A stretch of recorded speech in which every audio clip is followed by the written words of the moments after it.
Good evening, everybody. I'd like to welcome you to the webinar this evening. Again, we've got great opportunity to hear Dr. Stan Gross from the US of A. So I'm going to hand it over to Stan. Thanks, Stan. Hi, how are you? Let me get out of here again and try to share my screen. Hold on.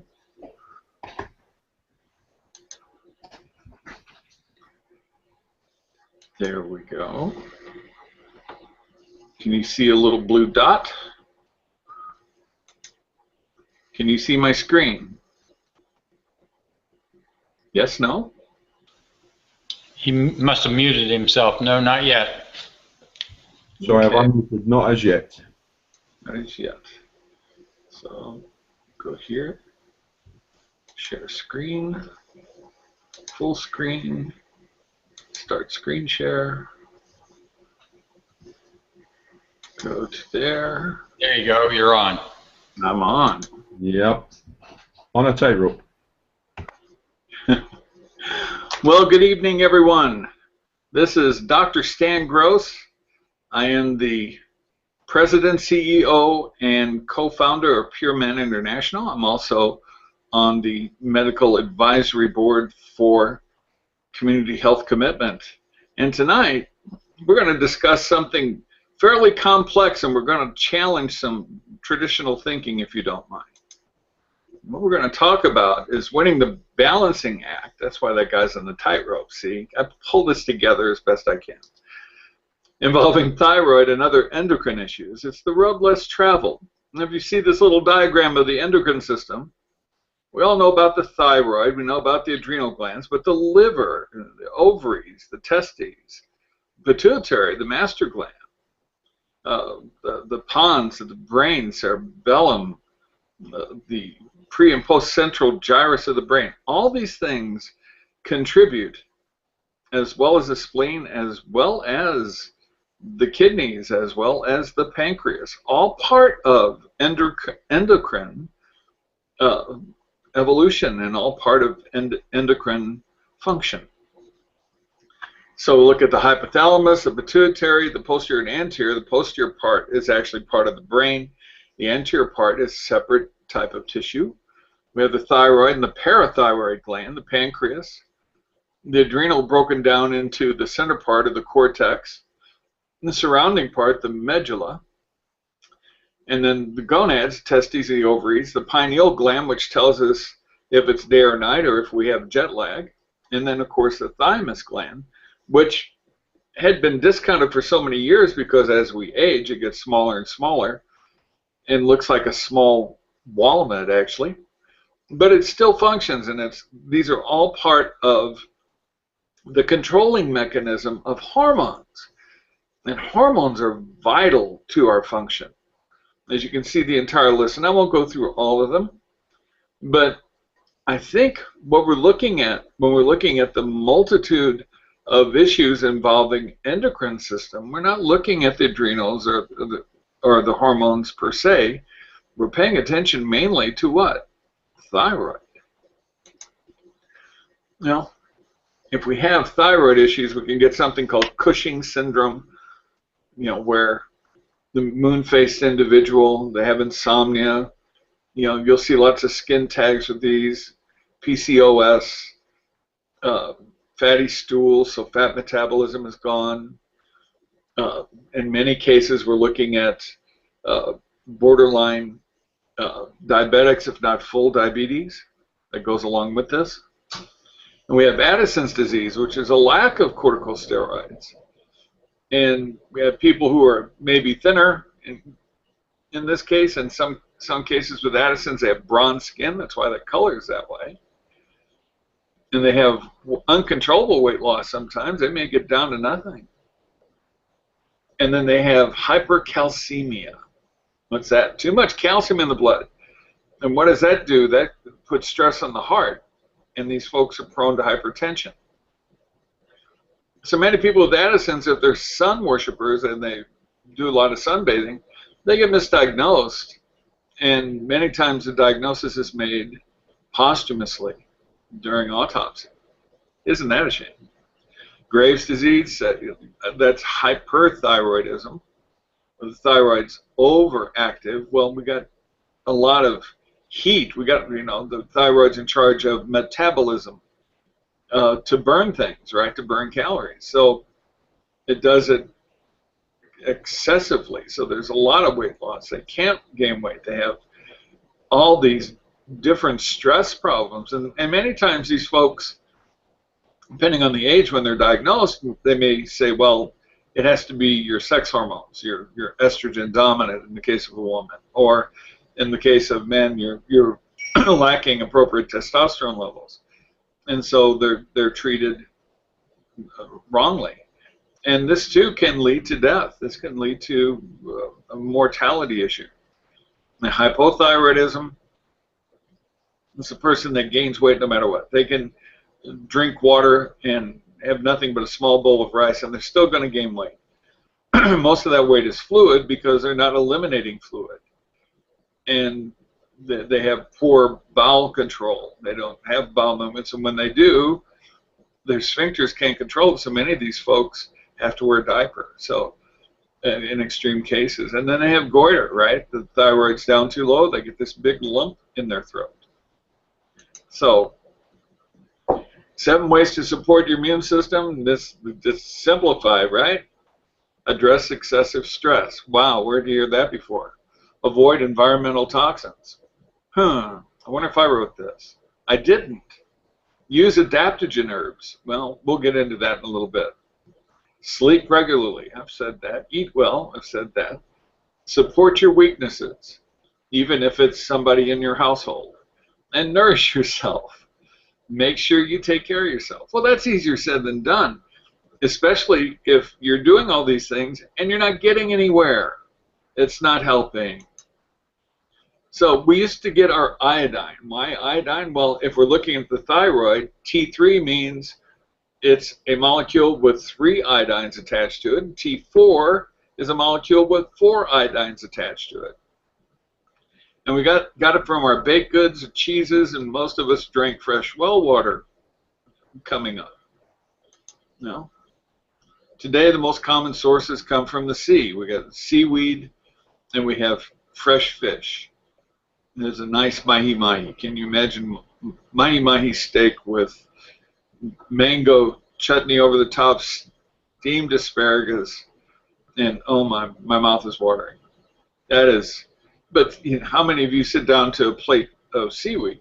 No, not that many, because it's really not part of Western culture. It's not part of European culture. It's part of the Asian culture. And so as a result, many of the thyroid issues that we see in Europe and the United States do not exist in Southeast Asia, Japan, and Korea. Still exist in China because China is a vast landmass and seaweed and such things are not readily available. So what did they do? Well, they took the iodine out of the bread and replaced it with what? With bromide. Well, it was cheaper and it made white bread even whiter. And then they take fresh produce, and in order to preserve it, they spray it with a solution that has what in it? Bromide and fluoride. No wonder that kid looks confused. And then we have fluoride toothpaste, fluoride mouthwash. There's fluoridation in the water supply. So what's the problem with that? Well, bromide and fluorides all block the uptake of iodine. Oh my goodness. That makes the thyroid and liver complications even more complicated and with an even greater deficiency. Wow.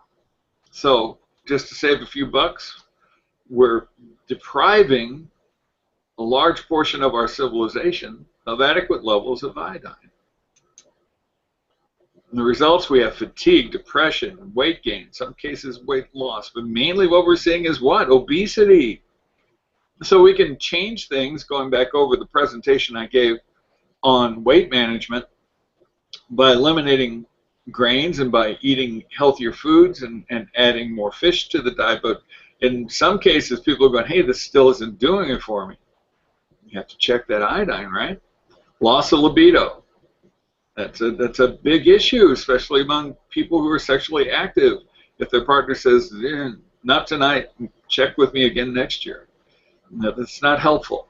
Skin tags and lesions. And what this means is there was a Dr. Gerhardt out of Germany that was a homeopath and also a medical doctor. And he set up different phases of degeneration that take place in the body.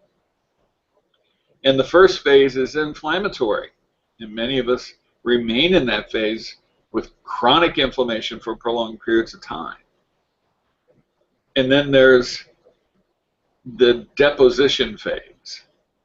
And what that means is the soft tissues pick up deposits of minerals in order to stabilize them due to the inflammation, right? Because it's a wound, minerals are sent to the area to develop a wound barrier, and those deposits build up over time. And so we have calcified tendons, calcified ligaments, calcified endpoints to where the tendons attach to bone, and we call that osteoarthritis. We also see skin tags appear. Skin tags are deposition in the skin where excess skin cells are produced, and a small protrusion, in some cases even a large protrusion, takes place. And this is a sign that we're in the second phase of this level of dis-ease. And then the last phase is full degeneration. And then at the end of degeneration is death. And irritable bowel. People who have irritable bowel with absolutely no rhyme or reason. There's no justification from medical testing or otherwise. But they still are not responding to what? To stress, right? Iodine deficiency also compromises our immune system, making us vulnerable to a wide range of diseases. So we're surrounded by carcinogens and pollution and germs, parasites, bacteria, fungus, toxins. You name it, it's all around us all the time. Our skin is covered with over 22,000 different species of bacteria at all times. Are they dangerous? No, not really. They're part of our flora. They're part of our ecosystem. Our body is filled with viruses at all times, and we need them. If we didn't have them, and if we didn't have the bacteria within our bodies, we would die. We're an ecosystem. We're in balance. It's when things are out of balance that we see compromises and we see dysfunction and disease. The most common symptoms of an underactive thyroid might look disturbing. You see the goiter, you see the exophthalmos, meaning the eyes are bugging out. People always look surprised, but in fact, this is, and sometimes how they have to sleep because their eyelids will not close over the eyes. It's terrible. But it's less obvious symptoms that really worry me even more, because an underactive thyroid and an overactive thyroid can lead to heart failure and sudden death.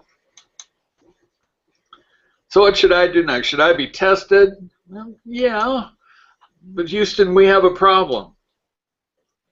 T3 and T4 testing only measures thyroid activity and cannot measure how much compensation has taken place.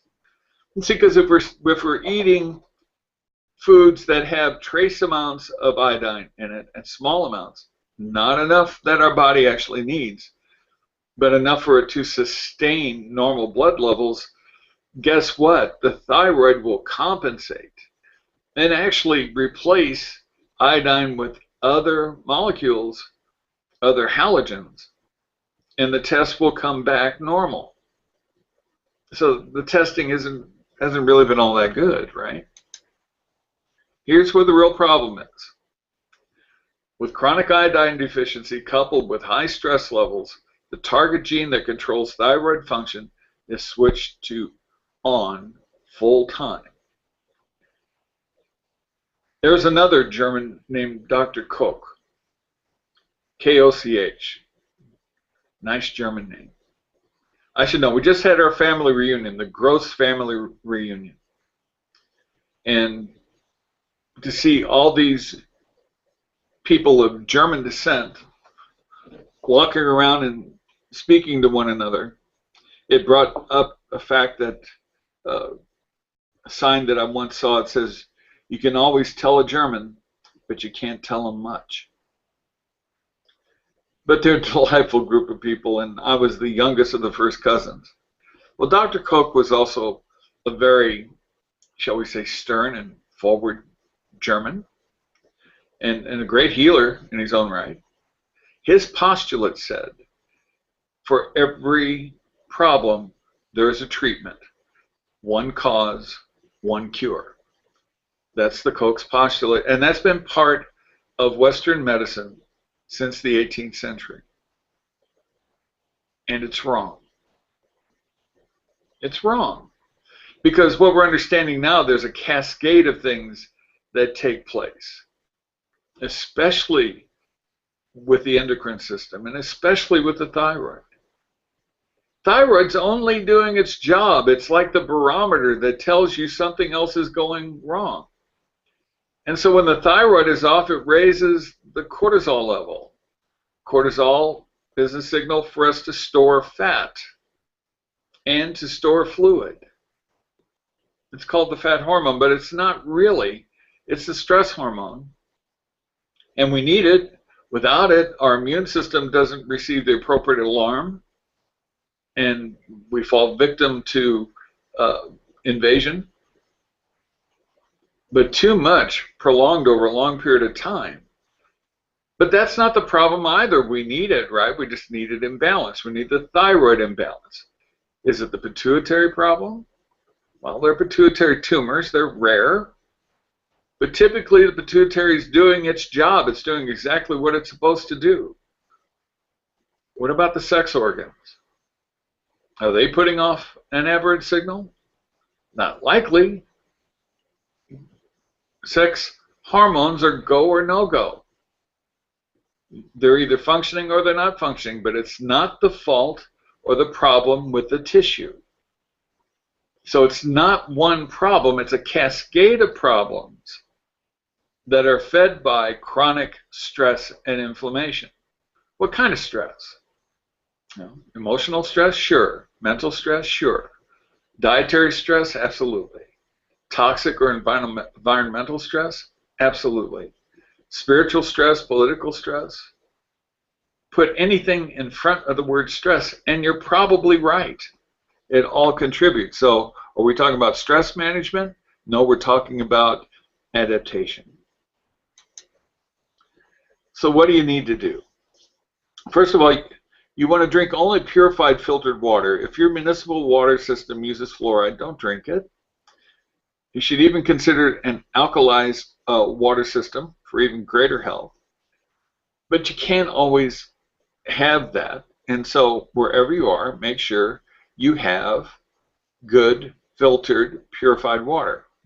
It's a problem in that so many of us, like the young lady in the picture, she's drinking from what? A plastic bottle. Well, plastic bottles put off plasticines or phthalates. And phthalates cause stress to the body because they increase synthetic estrogens. So the body sees a surge in what? Sex hormones for both male and female, and tries to compensate. And how does it do that? It increases cortisol, ultimately increases cortisol. So we want to avoid, as much as possible, plastics that leach out phthalates. See, it doesn't get any easier, does it? Avoid commercially baked goods loaded with bromide. Well, as I've told you in the past, you want to avoid bread completely if you can. Say, it's okay, Doc, I make my own homemade bread. Really? Well, what's in the flour mix that you have? Well, it just says wheat flour. That's because they don't have to list the bromide. It's in there. It's in there. Isn't that a shame? You think you're buying something good. Well, what if I go gluten-free and do rice flour and sorghum flour and almond flour, so forth? As of now, there's no bromide in those flours. It's not allowed either in the EU or anywhere in Europe, and nowhere in the United States. Other parts of the country, I believe Russia does allow it, but only in certain types of flour. But they're making a strong move, a very strong move toward functional medicine, holistic health as well. Choose non-fluoride toothpaste and mouthwash. Please, please. You ever look on the back of a toothpaste tube and it says if you swallow it, call Poison Control Center? Really? That much fluoride is actually toxic to the system. You say, well, I just put a little dab on my toothbrush. It's enough, especially with children. Especially with children. So get rid of the fluoride toothpaste. Add more sea vegetables to your diet, and please avoid eating raw fish. Parasites are becoming more and more common. I'm seeing it more in my office with my Asian patients. So, you know, there's safe sushi-rated fish out there. But how do you know? And how long has it been sitting there? How do you know? So I go the safe route, and if I'm going to have sushi, and sushi, by the way, describes the rice. So when you're eating this, it doesn't describe the seaweed, it doesn't describe what's in it, just the rice. So have some seaweed. If you don't like sushi, well, put some seaweed in your soup. It's really good. And I hate to sound like a broken record, but you should be eating healthy foods only. You should be taking your supplements. You should be exercising. You need to get lots of sleep. You need to get rid of stress. And it's in every presentation I've ever done and ever will do. That's what I want you to do. To slowly and safely bring iodine levels back to normal, I recommend taking something called iodoral. It's a combination of iodine and iodide. And please take only as directed. Excessive levels of iodine in the body are not good either. It could lead to something called Hashimoto's syndrome. And we're not wanting that. We don't want little lesions growing on your thyroid because now you're forcing it to take in more iodine than it can handle. If you take iodoral as directed, it will not cause a toxic thyroid reaction. So stay smart, stay safe. This will take time. To typically get your iodine levels back up to normal, anywhere from 30 to 60 days. But you know what? It's worth it. Because you've done everything else right. You know, you're doing everything else right for yourself. Taking something as natural as this is a smart way to bring your body back into balance and bring your endocrine system back into balance. So if you have questions, my email is drstan53@gmail.com. All right, get out of here and we'll see if we can get to any questions you might have.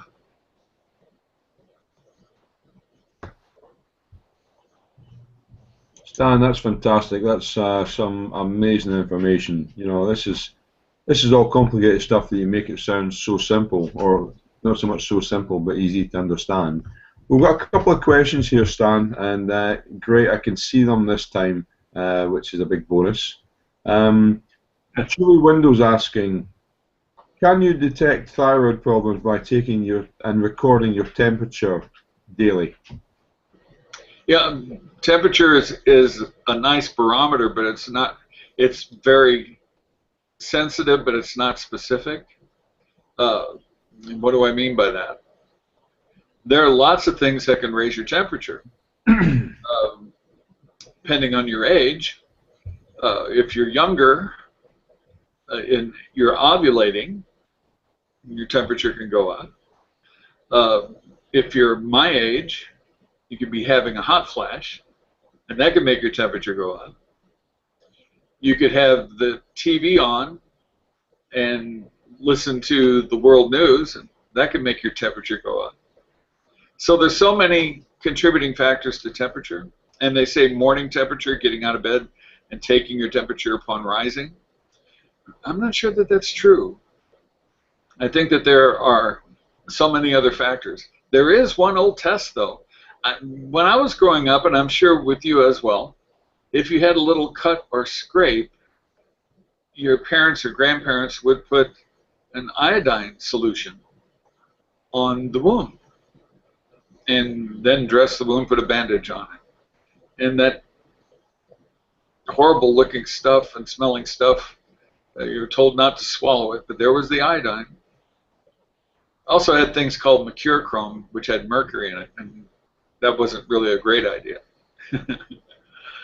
But iodine actually worked. One of the things that they used to say was that it killed bacteria. Indirectly, what it does, it stimulates your immune response.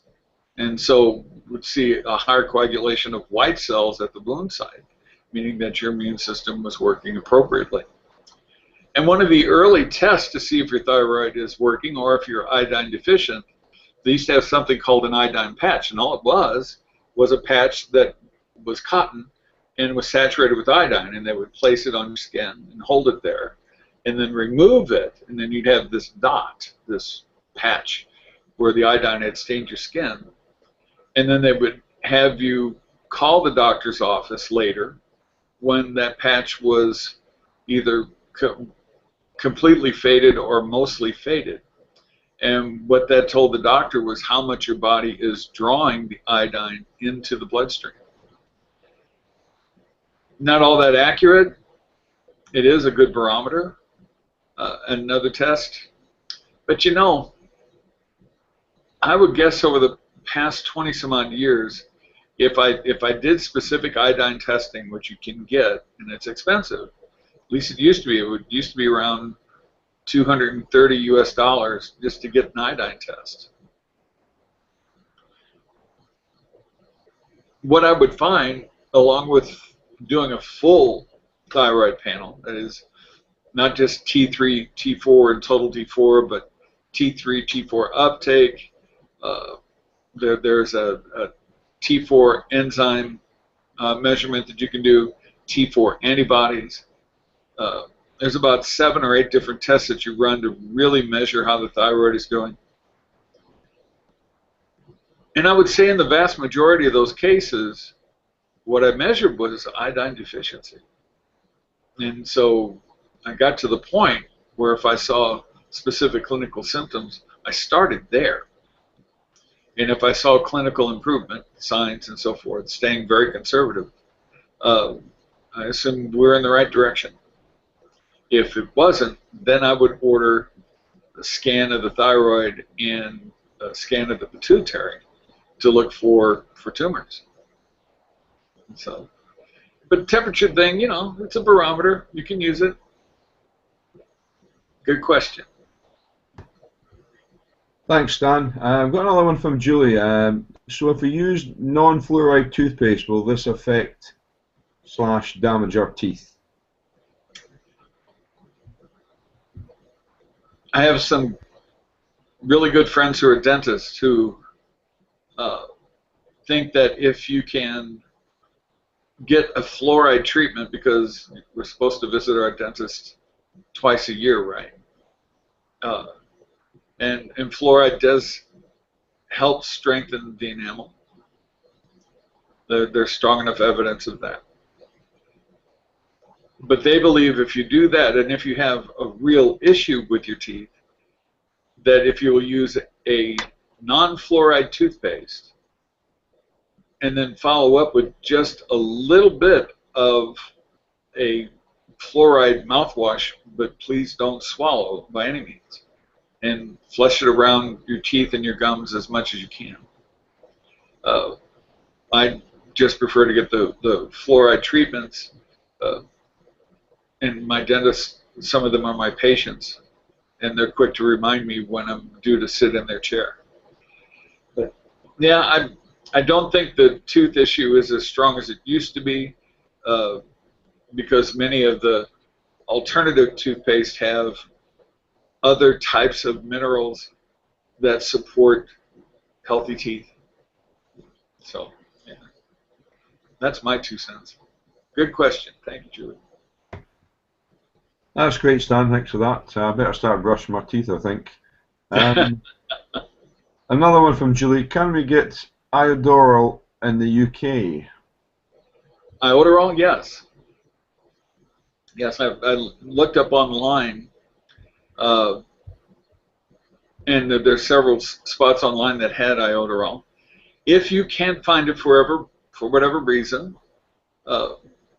contact Colin, and he will give me a call, and I'll make sure some of it crosses the pond. How's that? That sounds like a good plan. No, we'll certainly have a look around for that and make sure we can get some available to people who need it. That's great. Now, we were at a meeting this other couple of weeks ago, and there was I think you know about this, Dr. Stan. It's a Pharmanex. They do the biophotonic scanner. Yes. Now, there was a number of us there that had a scan done, and we were basically told we should be dead, which was an interesting response. It upset one or two people. Do you know much about this and what it measures and what's in the whole scheme of things we should take from this? You know, you can take a really, really good idea and the body scans, Pharmanex scans, the health screening scans, I think are a great idea, but they have to be performed appropriately. Obviously, you guys are not near the signs of death, so that would mean I'd either have to recalibrate the machine or assume that the results were not necessarily accurate. I worry sometimes that some of the companies may misrepresent the use of the machine for the sake of maybe selling other products or selling more extensive lab testing and so forth.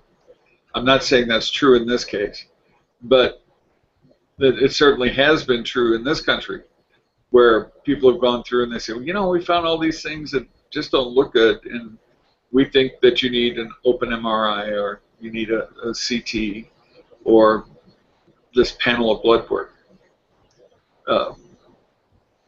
That would concern me. That would send a flag up. So if you don't feel dead, you're probably not.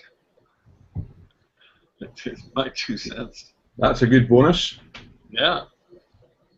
No, it's just interesting because obviously, you know, what we're setting up here is a platform to share and educate with people on all sort of health issues, and you know, the feedback is absolutely phenomenal, and you know, it's just great to get some of this information. But we are going to have people coming with different things to us and approaching us with different ideas and whatnot, and we've got to be very vigilant that we're not giving people misinformation or false information, you know, and again, this I think reads the beta-carotene in your body, and I think you mentioned previously that's just one way of measuring things, and it can be taken out of context.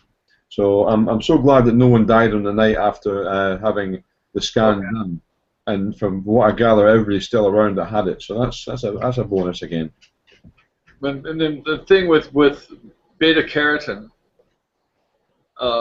it is broken down in carotenoids once it's in the body. So if it's looking specifically for beta-carotene, it may find a massive deficiency if your body's metabolism is working appropriately. That's why there's really no good blood test for beta-carotene level, because what you're measuring is what the body has used or not used as far as beta-carotene. And so test or test. It goes the same. If something sounds too good to be true, it usually is. And if something sounds too bad to be true, that is equally a question. So That's a good point, but then you've got I2 complex, then you can't throw that argument at it at all then. I humbly submit the results of the I2 complex based upon clinical research and the list of data and research surrounding it. Will everyone have a positive experience taking the I2 complex? No, not at all. One of the greatest ways to make a product or a supplement fail is to say it's a panacea, it's a cure-all. It doesn't, it won't. But will it have an effect on a large percentage of the population? So far, so good. In fact, that's going to be my topic for next week. I've had some requests by email to discuss the I2 a little bit more detailed. And then I have some updated literature regarding the most recent research that was done. So I'm thrilled. I'll be happy to do that. Oh, that's fantastic. That's fantastic. It's testimonies coming in, and the ongoing results are phenomenal. And we're just looking forward to sharing more information on that with people. Has anybody got one last question there? Appreciate time's running on there, but if there's any one last question that's there, please feel free to type in the chat box. One test I'm looking to come up with is the checking the pulse of people as they come into meetings to make sure they are alive, and testing the rates when they go out, just to see if they've taken anything on board and got excited about it. So these are simple tests I'm sure we can do without drawing blood from anybody. That would be great. That would be great. Good idea. Now, there's no more questions here, Dr. Stan. I think we're going to have to love you and leave you for tonight. Really appreciate what you've shared with us tonight, and some very great answers there. That it's all simple stuff when you hear it coming over in a way that's understandable, and it's just a case of implementing this and sharing this with other people so they can support themselves and be supported in their daily walk to health as well. So really appreciate you coming on board, and looking forward to next week. Thank you so much for the honor, and God bless. Thanks now. God bless now. Goodbye, everybody.